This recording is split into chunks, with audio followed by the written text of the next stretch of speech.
మళ్ళీ ఇలా వివక్ష ఎందుకు మీ వాడు మావాడు అలా వివక్ష లేదు.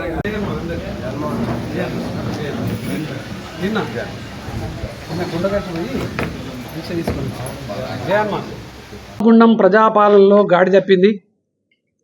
అధికారులను ఇక్కడున్నటువంటి అధికార పార్టీ నాయకులే బెదిరిస్తున్నటువంటి పరిస్థితి.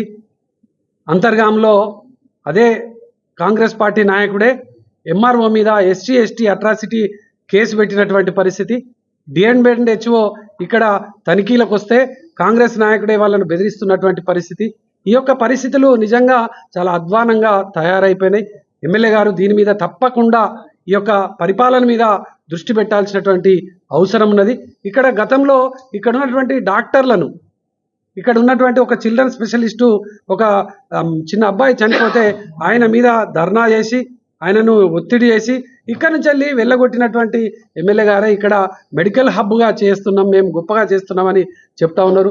కేసీఆర్ గారు ఇక్కడ మెడికల్ కాలేజ్ పెట్టి ఇక్కడ ప్రజలందరికీ కూడా ఉచిత వైద్యాన్ని అందించేటువంటి విధంగా ఒక గొప్ప ఆలోచన చేసి ముందుకు పోతున్నటువంటి క్రమంలో దీని విషయం ఏమీ మాట్లాడకుండా ఇక్కడ ఏదో దయ్యాలు వేదాలు వర్ణిస్తున్నట్టుగా ఎమ్మెల్యే గారు మాట్లాడడం నిజంగా శోచనీయం.